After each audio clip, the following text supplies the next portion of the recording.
जय हिंद, वंदे मातरम दोस्तों। अपना यूट्यूब चैनल तिरहुत संवाद लाइव में आप सभी का हार्दिक स्वागत है। आज हम बीपीएससी टीआरई 3 हिंदी भाषा से 30 प्रश्नों का सेट लेकर उपस्थित हूँ, जो बीपीएससी टीआरई 3 के लिए तो महत्वपूर्ण है ही, और बहुत सारे एग्जाम के लिए ये समान रूप से महत्वपूर्ण है। तो वीडियो पर नए हैं तो लाइक सब्सक्राइब करना ना भूलें, ताकि आपको नोटिफिकेशन इसका सबसे पहले मिलता रहे। तो चलिए बिना किसी देरी के वीडियो प्रारंभ करते हैं। नंबर 1, अरण्य का पर्यायवाची शब्द है, कौन सा है? विपिन, बापू, रश्मि या विकट? कौन सा है? तो इसका पर्यायवाची शब्द विपिन है। ठीक है, विपिन। इसका अन अन जो शब्द होता है पर्यायवाची शब्द जंगल, वन या कानन होता है। ठीक है, चलिए अगला सवाल, दूसरा सवाल। आप शब्द सर्वनाम है। आप शब्द सर्वनाम है, या तो पुरुषवाचक है, निजवाचक है, संबंधवाचक है, या फिर निश्चयवाचक। तो आप जो होता है वो निजवाचक होता है। क्या होता है? निजवाचक होता है। राइट ऑप्शन हो जाएगा हमारा, राइट आंसर नंबर बी हो जाएगा। ठीक है, तीसरा सवाल। चराचर का संधि विच्छेद करें। चराचर तो क्या हो जाएगा? चर जोड़ अचर। इसका संधि विच्छेद क्या हो जाएगा? चर जोड़ अचर। नंबर बी इसका राइट आंसर हो जाएगा, चर जोड़ अचर। ठीक है, अगला सवाल, चौथा सवाल। परमौजस्वी का संधि विच्छेद क्या होगा? तो इसका हो जाएगा परम जोड़ ओजस्वी। राइट आंसर इसका नंबर सी हो जाएगा। नंबर सी इसका राइट आंसर हो जाएगा। चलिए अगला सवाल, पांचवा सवाल। अन्वेषण कौन संधि है? पांचवा सवाल, अन्वेषण कौन संधि है? या तो यन संधि है, वृद्धि संधि है, गुण संधि है, या फिर दीर्घ संधि है। तो दोस्तों इसका राइट आंसर ए हो जाएगा, यन संधि। आगे आगे की कक्षा में हम बताएंगे, संधि को हम क्लियर करेंगे। एक स्पेशल एपिसोड लाएंगे केवल संधि का, जो हम क्लियर करेंगे संधि के लिए। ठीक है, तो चलिए अब छठा सवाल। गजानन कौन सा समास है? तो गजानन दोस्तों, इसका अगर संधि विच्छेद करेंगे तो गज जोड़ आनन होता है। गज जोड़ आनन का मतलब हुआ कि गज के समान, यानी हाथी के समान जिनका आनन मतलब मुख हो, तो वो कौन होते हैं? गणेश जी होते हैं। ठीक है, तो इसका राइट आंसर हो जाएगा ए हो जाएगा, बहुब्रीहि। क्यों होगा? क्योंकि बहुब्रीहि समास जो होता है, इसमें जहाँ कोई पद प्रधान नहीं होता है और न ही और पद के दोनों शब्द मिलकर कोई विशेष अर्थ प्रकट करते हैं, उसी को हम बहुब्रीहि समास कहते हैं। तो इसमें देखिए विशेष अर्थ प्रकट कर रहा है कि नहीं? गजानन, गजानन का डायरेक्ट अर्थ नहीं निकल रहा है, इसका अलग ही अर्थ प्रकट कर रहा है। गजानन मतलब गणेश भगवान होता है, इसका अर्थ है ना। उनका लंबा सुर होता है, आनंद होता है, मुख होता है ना, इसलिए ये बहुब्रीहि समास है। चलिए अगला सवाल, सातवां सवाल है। यज्ञशाला कौन सा समास है? यज्ञशाला जो है कौन सा? यज्ञ के लिए शाला, तो ये कौन सा हो जाएगा? तत्पुरुष हो जाएगा। कौन सा हो जाएगा? तत्पुरुष। राइट आंसर हमारा हो जाएगा नंबर सी हो जाएगा। चलिए आठवां सवाल। पृथ्वी कौन सा शब्द है? या तो तत्सम है, तद्भव है, देशज है, या क्या, या इनमें से कोई नहीं है। तो दोस्तों पृथ्वी जो होता है वो तत्सम होता है। तत्सम हम लोग जानते ही हैं कि संस्कृत भाषा का शब्द जो होता है वो तत्सम होता है। ठीक है, चलिए अगला सवाल, नौवां सवाल। इतिश्री होना। इतिश्री होना मुहावरे का अर्थ क्या है? शुरू होना, समाप्त होना, तैयार होना, अटल होना। इतिश्री, इतिश्री का मतलब क्या होता है? इतिश्री का मतलब क्या हो जाता है? वो कोई चीज़ को समाप्त जब ना कहता, इति श्री रेवा खंडे श्री मतलब नहीं बोलता है। तो यानी कोई चीज़ जब समाप्त जब करते हैं तो उसका मतलब होता है इति श्री होना, यानी समाप्त होना। तो इसका राइट आंसर क्या हो जाएगा? नंबर बी, समाप्त होना। चलिए दसवां सवाल। तलवे चाटना मुहावरे का अर्थ है। तलवे चाटना क्या इसका राइट आंसर क्या है? खुशामद करना होगा, प्रशंसा करना, या फिर झगड़ा करना, या फिर भला बुरा करना। तो तलवे चटना क्या होता है? तलवे चटना मतलब क्या? खुशामद करना। क्या करना? किसी का खुशामद करना। नंबर ए राइट आंसर इसका हो जाएगा, नंबर ए। चलिए अगला सवाल, 11वां सवाल। फूल कौन सा संज्ञा है? फूल जो है वो कौन सा संज्ञा है? समूह, या तो समूहवाचक है, जातिवाचक है ना, व्यक्तिवाचक है, या फिर भाववाचक। तो फूल जो होता है वो किसी जो एक समूह का बोध हो रहा है। ये क्या हो रहा है? ये पूरे मतलब फूल की जाति का बोध हो रहा है ना।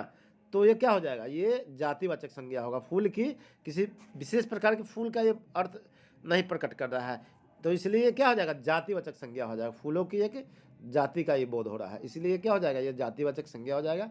चलिए 12वां सवाल। चक्रपाणी कौन सा समास है? चक्रपाणी जो है वो कौन सा समास है? या तो बहुब्रीहि समास है, द्वंद्व समास है, द्विगु समास है, या इनमें से कोई नहीं है। तो हम लोग ने अभी अभी बताया मैंने कि जो चक्रपाणी आप भी बता सकते हैं, कमेंट कर सकते हैं। चक्र पानी माने चक्र, चक्र जोड़ पानी, इसका संधि विच्छेद होता है। चक्र जोड़ पानी, इसका मतलब जिसके हाथ में, पानी मतलब हाथ होता है, इनके हाथ में क्या हो, चक्र हो।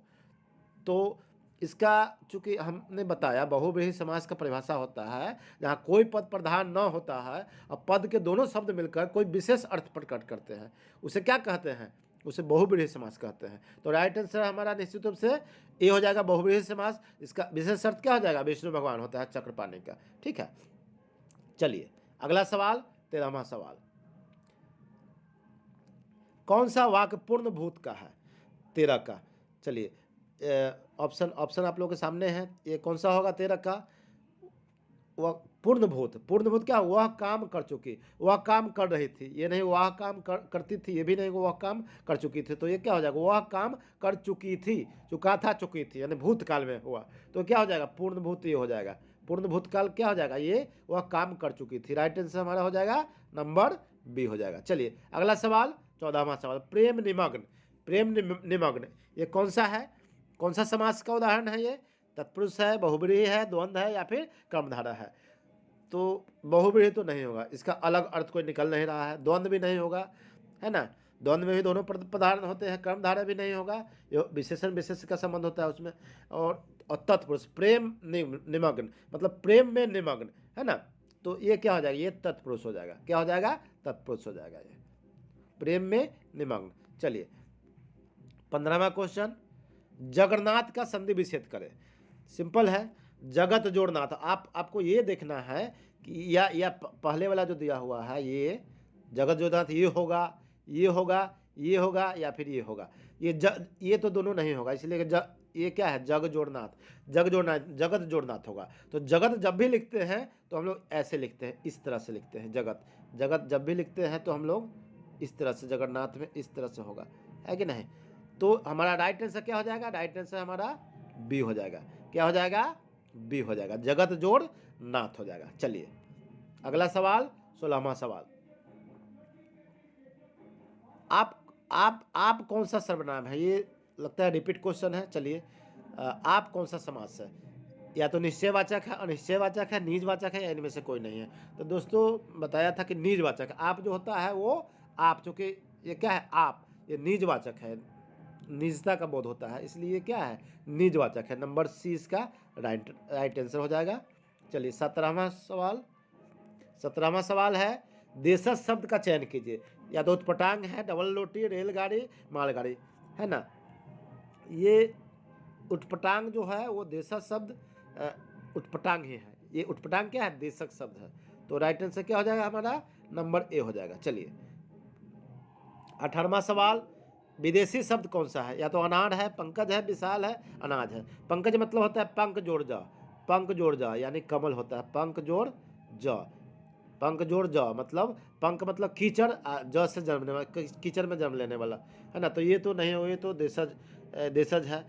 विशाल भी नहीं होगा, अनाज भी नहीं होगा। तो ये क्या हो जाएगा, हमारा राइट आंसर हो जाएगा नंबर ए। नंबर ए जो है वो अनार क्या हो जाएगा, ये विदेशी शब्द है। ठीक है, चलिए अगला सवाल, 19वां सवाल। भानु का पर्यायवाची शब्द क्या है।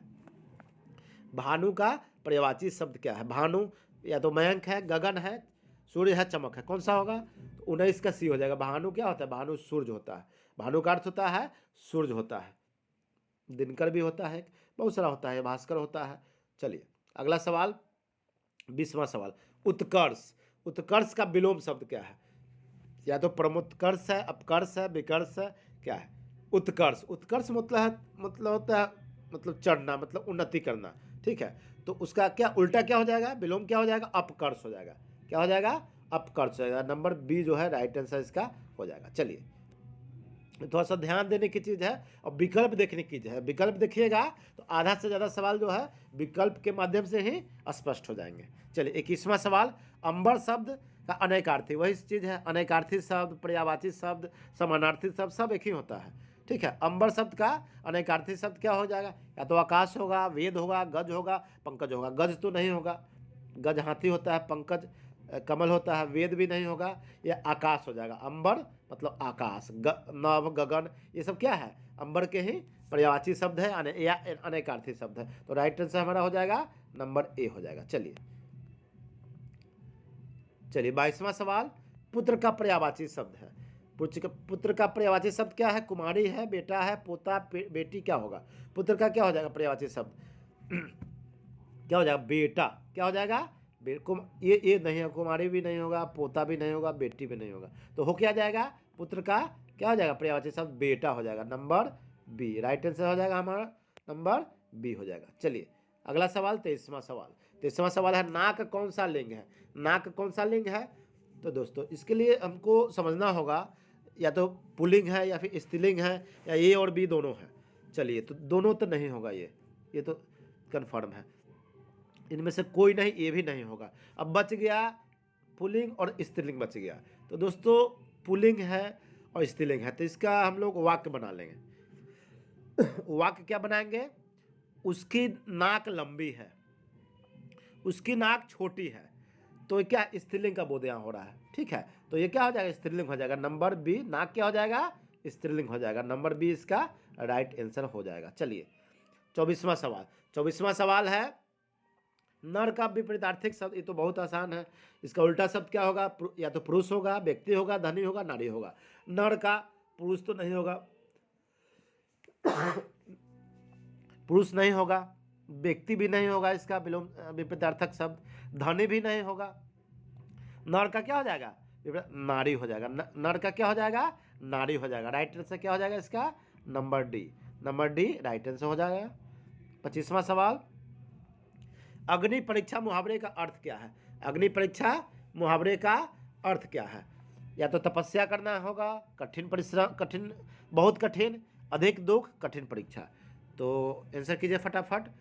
25 का क्या हो जाएगा? अग्नि परीक्षा मतलब क्या होता है? जो विशेष परिस्थिति, जो कठिन काम होता है, बहुत कठिन, कोई बहुत सारा कठिन काम होता है। अग्नि परीक्षा, सीता जी को अग्नि परीक्षा देनी पड़ी थी, वो कठिन काम होता है। अग्नि परीक्षा क्या होता है? कठिन, कोई भी कठिन काम होता है वो क्या है? अग्नि परीक्षा के दौर से गुजर रहा है, यानी कठिन काम कर रहा है वो। चलिए 26वां सवाल, कान देना मुहावरे का अर्थ है। कान देना महत्वपूर्ण है, बार बार परीक्षा में पूछा जाता है, सभी परीक्षाओं में। कान देना, सावधान होना, प्रतीक्षा करना, ध्यान देना या बहकाना। तो दोस्तों कान देना का क्या होता है? सावधान होना तो नहीं होगा, प्रतीक्षा करना भी नहीं होगा, बहकाना भी नहीं होगा। तो कान देना मतलब कुछ चीज़ का ध्यान देना। जैसे उसने उसकी बात पर क्या किया? कान दिया। कान दिया मतलब ध्यान दिया। तो यहाँ पे राइट आंसर क्या हो जाएगा? नंबर सी हो जाएगा। चलिए ये जो सवाल होते हैं ये 50 से 60% जो है आप विकल्प के माध्यम से ही अगर अच्छे से पढ़ेंगे तो उसको मार सकते हैं। बहुत ज़्यादा भारी नहीं है, और हम लोग क्या करते हैं, बहुत हड़बड़ा जाते हैं, हाली हाली के ये चलो ये तो बहुत आसान है, बहुत इजी है, मार देते हैं। लेकिन इसी इजी में क्या हो जाता है? गलत हो जाता है, क्योंकि विकल्प जो होता है थोड़ा थोड़ा कहीं अंतर होता है, उसमें ध्यान देने की जरूरत, हिंदी में खासकर वो ध्यान देना होता है उसमें। ठीक है, 27वां सवाल, हृदय का विशेषण है। हृदय का विशेषण क्या हो जाएगा? विशेषण क्या होता है? विशेषण क्या होता है? संज्ञा या सर्वनाम की जो विशेषता बताता है। ठीक है, तो हृदय का विशेषण क्या हो जाएगा? नंबर बी हो जाएगा। नंबर बी हो जाएगा, हार्दिक। हृदय का विशेषण क्या हो जाएगा? हार्दिक। हृदय का हार्दिक। चलिए अगला सवाल 28वां सवाल। दोस्तों अगर ये हमारे तिरहुत संवाद लाइव चैनल पर नए हैं तो इसको बेल आइकन दबाएं और इसको सब्सक्राइब जरूर कर लें ताकि आपको नोटिफिकेशन मिलता रहे। ठीक है, चलिए 28वां सवाल, महाशय का संधि विच्छेद क्या है? तो दोस्तों हम लोग जानते हैं महाशय का क्या होता है? महाजोड़ आशय। तो इसमें जो विकल्प है महाजोड़ आशय, ये भी नहीं होगा, है ना, ये भी नहीं होगा, ये भी नहीं होगा। तो ये क्या महाशय, महाजोड़ आशय होता है, ये हो जाएगा महाजोड़ आशय। चलिए ये होगा, इस पर ध्यान देना है। इस पर 29वां सवाल, बैठक में कौन सा प्रत्यय है? बैठक, बैठक में कौन होगा? 29 का बैठक, बैठक, बैठक है मैंने इसमें कौन सा प्रत्यय लगा है? अक। कौन सा प्रत्यय लगा हुआ? बैठक का बोलेंगे तो लास्ट में क्या आएगा? अक, अक आता है ना। तो ये क्या हो जाएगा? राइट आंसर हमारा सी हो जाएगा। राइट आंसर क्या हो जाएगा? सी हो जाएगा, बैठक। चलिए अगला सवाल, और इस सेशन का अंतिम सवाल भी है। चलिए, लंबोदर कौन सा समास है?